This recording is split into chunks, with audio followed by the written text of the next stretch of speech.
नमस्कार, मैं advocate Ankita Chatterjee book of Indian law के यूट्यूब चैनल पर आपका स्वागत करती हूँ। और अब शायद हमारे इंडिया में रिजर्वेशन में एक बड़ा बदलाव होने वाला है, क्योंकि सुप्रीम कोर्ट ने हाल ही में सेंट्रल गवर्नमेंट को नोटिस भेजते हुए ये पूछा है कि क्या हम ST/SC रिजर्वेशन में क्रीमी लेयर का प्रोविजन इंट्रोड्यूस कर सकते हैं या नहीं। अब ये क्रीमी लेयर क्या होता है? आपने ओबीसी रिजर्वेशन में क्रीमी लेयर का प्रोविजन सुना होगा। मतलब जो लोग ओबीसी कैटेगरी में तो आते हैं, लेकिन उनको रिजर्वेशन का फायदा नहीं मिलता है, क्योंकि उनका सालाना इनकम 8 लाख से ज्यादा होता है, यानी कि वो इकोनॉमिकली स्ट्रांग होते हैं। वहीं हमारे ST/SC रिजर्वेशन में कोई भी क्लासिफिकेशन नहीं है।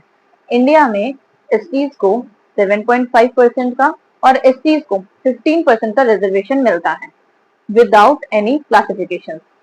अब सुप्रीम कोर्ट ने सेंट्रल गवर्नमेंट से नोटिस भेजते हुए ये पूछा है कि सेम एज ओबीसी क्या हम ST/SC रिजर्वेशन में भी क्रीमी लेयर का प्रोविजन इंट्रोड्यूस करके क्लासिफिकेशन कर सकते हैं या नहीं।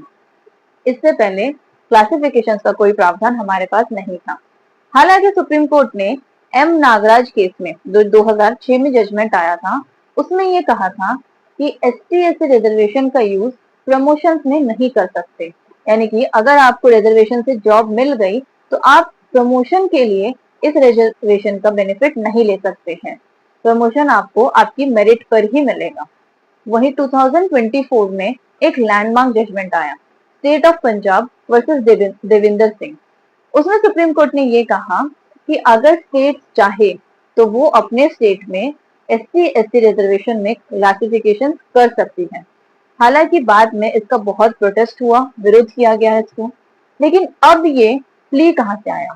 तो 2025 में रामशंकर प्रजापति और यमुना प्रसाद ने सुप्रीम कोर्ट को अप्रोच करते हुए एक प्ली फाइल की कि अब हमारे इंडिया में ST/SCs में भी बहुत सारे ऐसे लोग हैं जो इकोनॉमिकली बहुत स्ट्रांग हैं, जिनको शायद इन रिजर्वेशन की जरूरत नहीं है।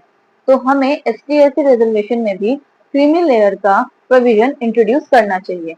सुप्रीम कोर्ट ने भी इस प्ली को मान्यता देते हुए एक नोटिस सेंट्रल गवर्नमेंट को भेजा, क्योंकि अब ये जो सारे प्रोविजंस होते हैं रिजर्वेशन के, इनका पावर सेंट्रल गवर्नमेंट के पास होता है। बेसिकली इनका पावर पार्लियामेंट के पास होता है।